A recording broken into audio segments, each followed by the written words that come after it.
المرجو منكم دعمنا بالضغط على زر لايك، فهذا يسعدنا كثيرا ويحفزنا للتقديم الأفضل دائما، وشكرا لكم.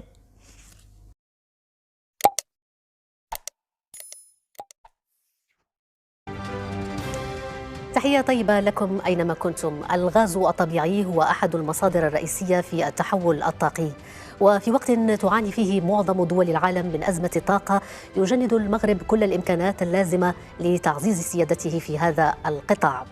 على مدى 21 سنة الماضية جهود كبيرة بذلت في مجال التنقيب عن الغاز الطبيعي، استثمر فيها المغرب ما يناهز 29 مليار درهم ما بين سنة 2000 وسنة 2021، استثمارات مكنت من حفر 67 بئرا تم العثور في 40 منها على الغاز الطبيعي حسب معطيات المكتب الوطني للهيدروكربونات والمعادن.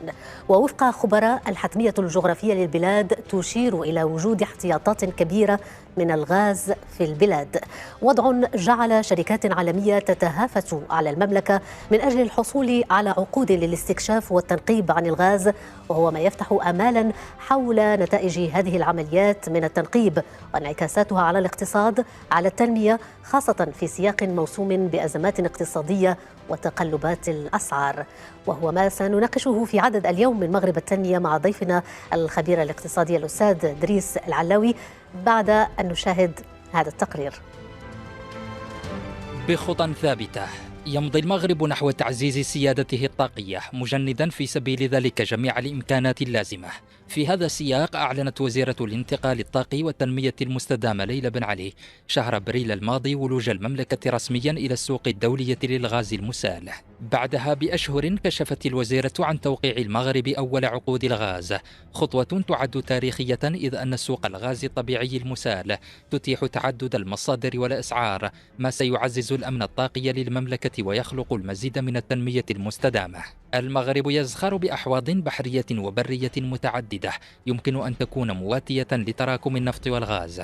أحدث حصيلة كشفت عنها وزيرة الانتقال الطاقي والتنمية المستدامة شهر أكتوبر الماضي توضح أن جهود التنقيب عن الغاز بحوض الغرب توجت باكتشاف مكامن غازية منتجة تعد مهمة من منظور اقتصادي. أما بالنسبة لمنطقة تندرارة فقد تم حفر آبار استكشافية بين سنتي 2016 و2019، اثنتان منها أكدتا وجود الغاز الطبيعي.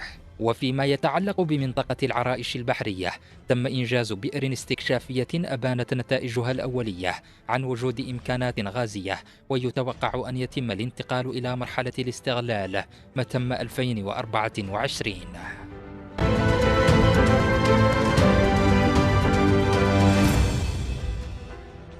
أرحب بكم مجددا مشاهدينا أينما كنتم. الاكتشافات الغازية هو موضوع حلقة اليوم من مغرب التنمية والآفاق الواعدة لهذه الاكتشافات، وأرحب بك مجددا أستاذ دريس العلاوي الخبير الاقتصادي. أهلا وسهلا بك. أهلا وسهلا أستاذ أسماء، أهلا وسهلا بكل المشاهدين الكرام. أهلا وسهلا أستاذ العلاوي. إذن جهود كبيرة بذلها المغرب على مدى 21 سنة الماضية في مجال التنقيب عن الغاز، واستثمر فيها يعني ما يناهز 29 مليار درهم بين سنة 2000-2021.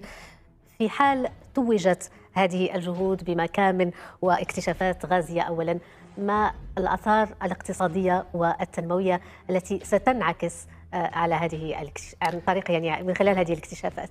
هو اللي اكيد كيف ما تفضلتي في المقدمه ديالك استاذه اسماء، هو ان المغرب يعني كاين هناك غاز في المملكه المغربيه الشريفه، ولكن الان هذه الكميه اللي كنتكلموا عليها هو مربط الفرس، هو اللي كنتكلموا على يعني التداعيات ديال يعني ما بعد هذه الاكتشافات الاوليه، واش تنتكلموا على المدى القصير واش المتوسط او المدى البعيد. ولكن اللي اكيد كيف ما تفضلتي هو ان المملكه المغربيه تزخر بثروات مهمه ومهمه جدا ان شاء الله الرحمن الرحيم. ولكن دعني غير فاش نتكلموا على الطاقه وفاش نتكلموا على الغاز نعرفوا يعني الفاتوره التي يؤديها المغرب فيما يخص الطاقه، وشنو هما المكونات ديال الطاقه. فاحنا تنتكلموا على الا درنا واحد المتوسط ديال 20 سنه الاخيره كنتكلموا على واحد يعني غلاف مالي سنوي اللي كيتقدر بواحد 80 مليار ديال الدرهم. للاسف يعني في سنه 2022 غادي يكون هناك الفاتوره ديال الطاقه تكون كبيره وكبيره جدا، تنتكلموا على اكثر من 130 مليار ديال الدرهم. ولكن فيما يخص الغاز، يعني المكونات ديال الطاقه المستعمله في المغرب شنو هي؟ كتكون من اربعه عناصر. اولا يعني البترول والمواد البتروليه، كاين هناك الفحم، وكاين هناك الغاز الطبيعي والكهرباء من طبيعه الحال. فالغاز الطبيعي في المغرب يعني 80% ديال الانتاج ديال الكهرباء في المغرب يعني من خلال المواد البتروليه والفحم، ماشي من خلال يعني الغاز. وبالتالي فكنتكلموا بان يعني المملكه المغربيه عندها يعني انتاجات الان اللي كتوصل لواحد 10% يعني من الاحتياجات السنويه ديالها. وبالتالي فكنظن بانه غير خبر او يعني الاعلان ديال الاخبار يعني الساره بانه غادي يكون عندنا واحد الكميات كبيره جدا، عنده يعني ايجابيات كبيره جدا بالنسبه للتحول الطاقي. هنا ما تنهضروش على بالنسبه للطاقه ككل، ولكن تنهضروا على التحول الطاقي، ولا سيما وان المغرب يعني دخل يعني منذ سنوات دخل يعني في واحد السياسه واستراتيجيه ديال الامن الطاقي والسياده الطاقيه من طبيعه الحال. اللي تاكد هذه المعلومات يعني بالارقام هو انه يعني خلال هذه السنوات الاخيره، غير السنتين الاخيرتين، كان هناك من يتكلم على اساس انه من بعد الاشكاليه والقرار المجحف والقرار اللي نقدروا نسميوه يعني الغير صائب ديال للاسف النظام الجزائري، كان الناس كانوا كيتكلموا بانه غادي يكون واحد التاثر ديال المملكه المغربيه، وبان الفاتورات على المستهلك النهائي غادي تطلع الى اخره. ولكن يعني العالم تعرف المصداقيه ديال المملكه المغربيه، وتعرف بانه فاش تنتكلموا على السياسه ديال المملكه المغربيه تضرب يعني في العصور تنهضروا على 12 مليار لا 12 قرن من طبيعه الحال. فخصنا ناكدوا بانه حتى الغاز يعني الجزائري شحال كان المغرب كيستعمل منه، يعني كنا فقط كنستعملوا 8% من الاحتياجات ديال المملكه المغربيه. وبالتالي يعني بفضل السياسه الحكيمه والرشيده ديال صاحب الجلاله نصره الله اللي طلق يعني هذه الاستراتيجيه منذ 2009، فما كانش هناك واحد التاثر. ومن طبيعه الحال المملكه المغربيه عندها شركاء سواء الاوروبيين او الامريكيين يعني او يعني حتى الدول الاسيويه اللي كتاكد بان يعني المملكه المغربيه عندها سياده ديال الطاقه ديالها، سواء كان هناك يعني يعني الغاز الجزائري او لم يكن. والاحصائيات يعني الارقام اللي تنقول ممكن اي واحد انه يطالع عليها. اظن بان الخاسر كان يعني في تلك الفتره هو الجزائر، لان الارقام تقول بانه الجزائر انخفضت يعني الصادرات ديالها من الغاز انذاك. نعم، والحال يعني دائما والنتيجه يمكن ان نقول انه دائما هناك خيارات، هناك بدائل للمغرب. وعندما نتحدث عن خيارات نتحدث ايضا عن الشركات عالميه تتحدث عنها وسائل الاعلام تتهافت على المغرب من أجل هذه الاستكشافات الغازية بالمغرب. وفي هذا الوقت أستاذ علوي، بعض الباحثين والخبراء يثيرون مسألة أو الجانب المتعلق بأن يعني تكلفة استخراج الغاز أو النفط ربما تفوق مردوديتها الاقتصادية أحيانا. هل هذا التخوف قائم بهذا الخصوص؟ هو اللي اكيد هو انه فاش تنتكلموا على استراتيجيه ديال 10 سنوات، وبالتالي كنكونوا واخدين بعين الاعتبار بهذه الاستثمارات اللي غادي نديروها باش انه ممكن انه نستافدوا من هذه الاكتشافات هذه. فاللي اكيد هو ان يعني بواحد الطريقه غادي نقدر نقول بانها ذكيه وذكيه جدا. فالمغرب فاش كيجيو الشركات، فاش كنديروا طلبات العروض باش انه هذه الشركات الاجنبيه يدخلوا باش انهم يديروا التنقيب على الغاز، فتكون هناك واحد الشراكه، يعني ما تكونش هناك كلفه اللي كتحملها يعني المملكه المغربيه بوحدها. لا، تفضلتي في المقدمه وتكلمتي على ما يقارب 29 مليار ديال الدرهم. هنا خص التاكيد بان يعني بالنسبه للاستثمار ديال المملكه المغربيه فقط كان 4%، وبالتالي فالاستثمارات تكون من طبيعه الحال يعني الشركات اللي كتجي باش انها يعني دير التنقيب وانها تستافد من طلبات العروض هي اللي كدير واحد الاستثمار كبير جدا. ومن طبيعه الحال في مقابل ذلك، لان كنتكلموا على عقود طويله المدى، باش انه حتى يعني الى تكلمنا على التقارير الاخيره غنتكلموا بان المغرب غيستافد من 25% من هذه الاكتشافات الاخيره. وبالتالي فما كنظنش بان الاشكاليه ديال الكلفه الاجماليه ديال الاستثمار غادي يكون اشكال بالنسبه يعني للمملكه المغربيه، لانه في جميع الاحوال يعني المغرب دائما يعني السياسه اللي تنهجها هو سياسه رابح. وبالتالي ما كاينش هناك استثمارات. فاش تنتكلموا على 29 مليار ديال الدرهم استثمرها يعني المغرب منذ يعني حتى 2021 تنتكلموا على فقط 4% يعني من الخزينه ديال الدوله، والمبالغ الاخرى تكون هناك من طبيعه الاستثمارات يعني ديال الشركات اللي كتجي، واللي يعني اللي خصنا ناكدوا عليه هو انه فاش تنتكلموا على مبالغ ماليه كبيره جدا ديال 30 مليار ديال الدرهم، راه تنتكلموا على شركات مغربيه ايضا غادي تخدم، تنتكلموا ايضا على يد عامله مغربيه، على فرص شغل مهمه ومهمه جدا. وربما يعني في النقاش يعني نقدر ناكد لك بانه ان شاء الله الخير القدام كيف ما تيقولوا، بان هناك يعني بشكل كبير التاكيد بانه يعني تنتكلموا على في افق 2050 غنبقاو نتكلموا على غير يعني القطاع ديال الطاقه غادي يخدم ليا ما يقارب 100,000 منصب شغل، ولا غيدير ليا 100,000 منصب شغل سنويا. تنهضروا على مثلا مليون منصب شغل في كل 10 سنوات. يعني المغرب داير استراتيجيه حتى ل 2050 تنتكلموا على 100,000 منصب شغل، تنتكلموا على مقاولات مغربيه، تنتكلموا ايضا على تخفيض الكلفه ديال الطاقه في المغرب. وبالتالي فهذه كلها معطيات اللي تتقول بانه ما خصناش نشوفوا في الاستثمارات ديال الدوله كانه عائق، ولكن خصنا نشوفوا يعني العوائد ديال الاستثمارات، خصنا نشوفوا كيف نستفيد من هذه العوائد، ليس فقط يعني في الجانب المالي، لاننا فاش تنتكلموا على شركات غادي تجيب تقنيات حديثه وغادي تجيب تكنولوجيا جديده، تنتكلموا على مقاولات مغربيه غادي نواكبوها باش انها تستافد من هذه الخبره ديال هذه المقاولات، هذه الشركات العالميه. وبالتالي فمن طبيعه الحال تنزيدوا ننميو الاقتصاد الوطني. وكيف ما تفضلتي يعني في المقدمه، يعني المغرب دار امكانيات كبيره جدا، ليس فقط من اجل الاستفاده من الغاز الطبيعي يعني اللي غنكتشفوه في المغرب، ولكن ايضا باش انه الاقتصاد الوطني تكون عنده التنافسيه على الصعيد الدولي. نعم.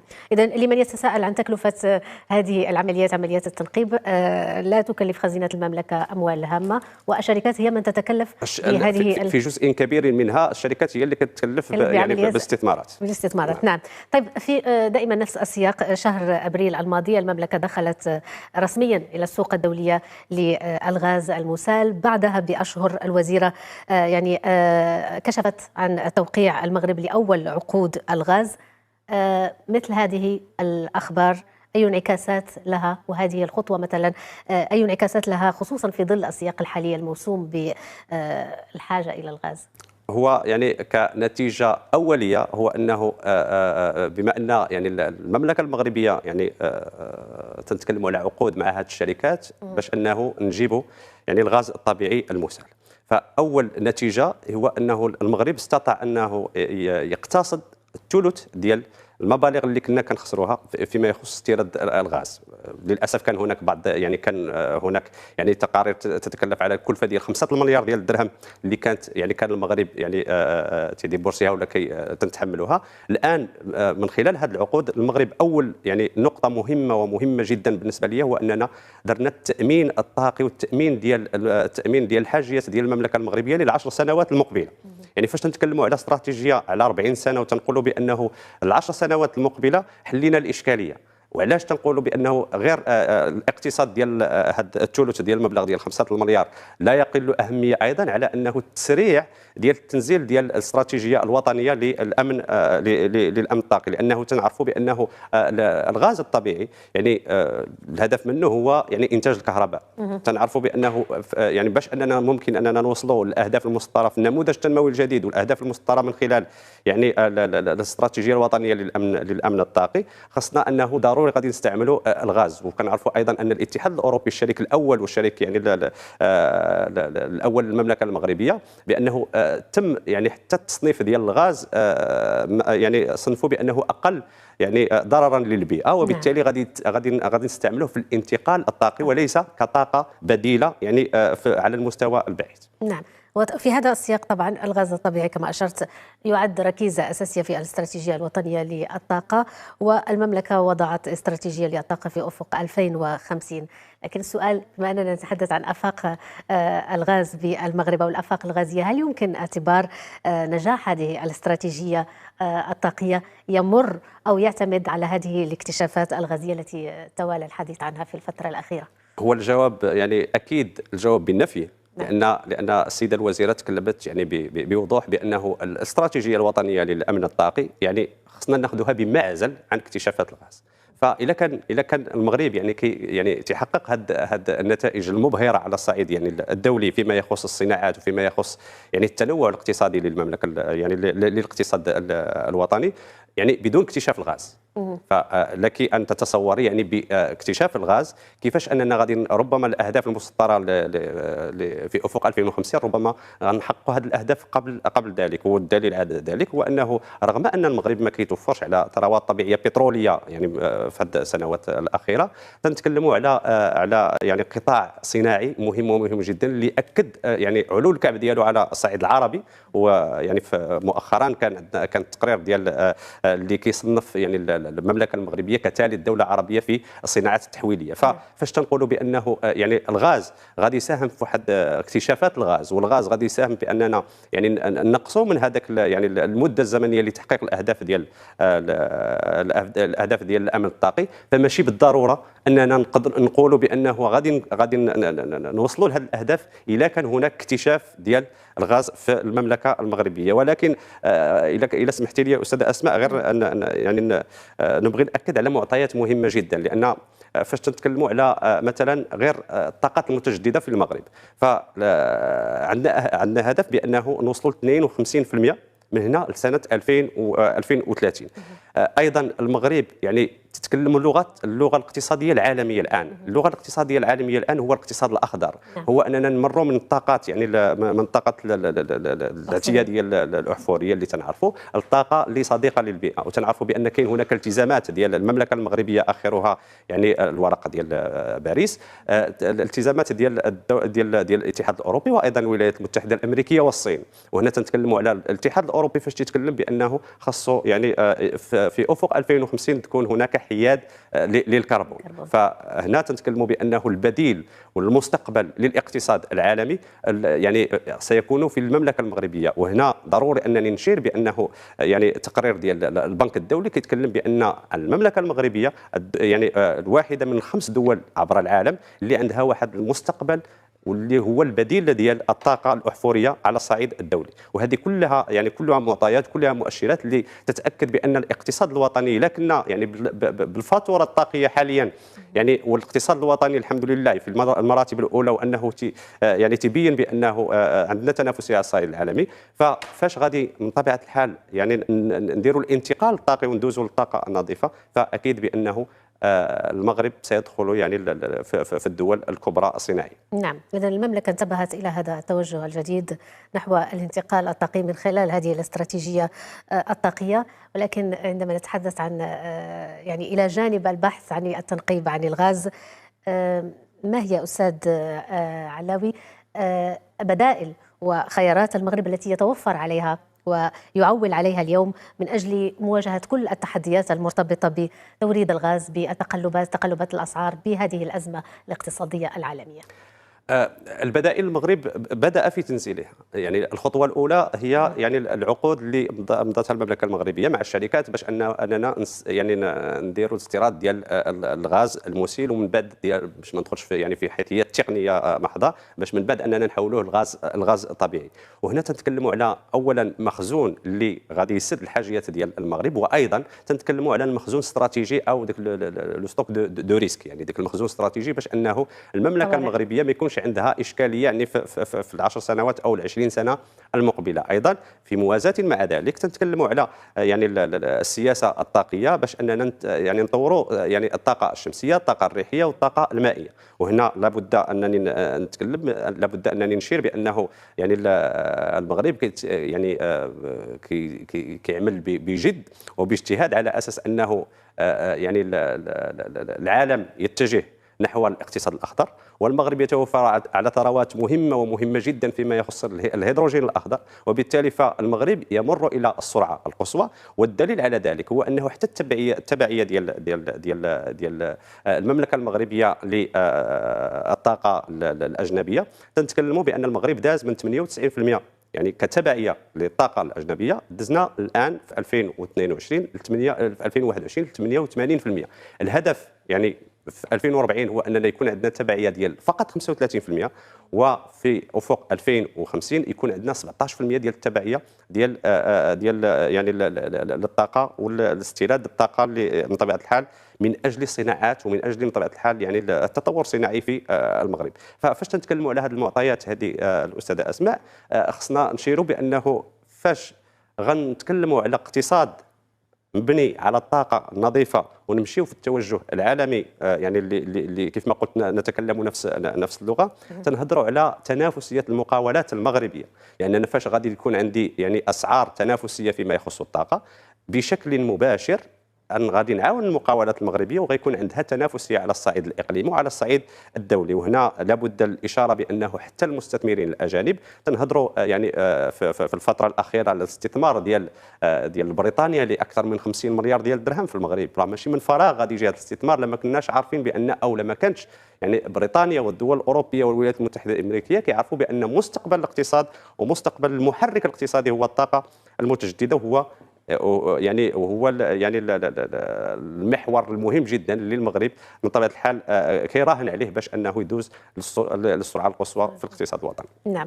طيب، كل هذه المعطيات التي ذكرت، كل هذه الجهود التي قطعها المغرب على مختلف المستويات، هذه الاستراتيجيات التي حددها متعلقه بالمجال الطاقي، كل هذه الاستثمارات الضخمه التي تتحدث عنها وسائل الاعلام، كل هذه الشركات التي تتوالى على المغرب من اجل الاستكشاف نحن تماما، كيف تنعكس على المواطن المغربي؟ هو الانعكاس الاقتصادي على المواطن المغربي تيكون بشكل مباشر. اولا فاش تنتكلموا على غادي يكون عندنا يعني طاقه مغربيه، وغير للاشاره باش ما ننساش بانه الا استغلينا الموارد الطبيعيه اللي عندنا في الطاقه البديله، فغادي نعادلوا 1,65 برميل يوميا يعني كاستغلال. يعني غادي نكونوا اكثر يعني تنافسيه من فنزويلا. تنعرفوا القيمه يعني الاقتصاديه ديال فنزويلا والانتاج ديال المواد البتروليه. فاش تنتكلموا على هذه الخيرات وتنتكلموا بان المغرب غادي يحقق هذه الاهداف، كيف ما قلت كاين هناك يعني واحد حنا كنستافدوا بطريقه مباشره. باش اول حاجه الفاتوره ديال الكهرباء، فاش تنتكلموا على بانه غتكون عندي هناك غيكون عندي يعني اثمان تنافسيه ولا يعني لي بري كونكورونسيال، تنقول بانه الفاتوره اول استفاده هو الفاتوره ديال المواطن المغربي غادي تنقص عليه. فاش تنقولوا بانه الفاتوره غتنقص، يعني بشكل مباشر غادي ندعم القدره الشرائيه للمواطن المغربي. فاش تنتكلموا على تدعيم ولا دعم القدره الشرائيه، شنو المعنى ديالها؟ هو ان المواطن المغربي غادي يولي يستهلك. فاش تنتكلموا على الاستهلاك تنتكلموا على خصنا مقاولات مغربيه منتجه. فاش تنقولوا مقاولات مغربيه منتجه يعني تنقولوا تنافسيه على الصعيد الاقليمي وعلى الصعيد يعني الدولي. واللي غنأكد يعني في هذا الاطار هو انه يعني هناك دول اللي عندها 95% من الناتج الداخلي الخام من المواد البتروليه. هنا هو المستقبل. عندنا المملكه المغربيه تنامبورتي ولا كنستوردوا عندنا 88% ديال الطاقه الاجنبيه، ولكن عندنا هناك اقتصاد يعني متنوع اللي كيعطينا القدره التنافسيه وكيعطينا افاق كبيره جدا بالنسبه للمواطنين المغاربه كافه. شكرا جزيلا لك استاذ ادريس العلاوي الخبير الاقتصادي. وصلنا الى ختام هذه الحلقه، شكرا لك مجددا على كل هذه التوضيحات. مرحبا استاذ. والشكر لكم ايضا مشاهدينا على حسن المتابعه. الى المرجو منكم دعمنا بالضغط على زر لايك، فهذا يسعدنا كثيرا ويحفزنا للتقديم الافضل دائما، وشكرا لكم.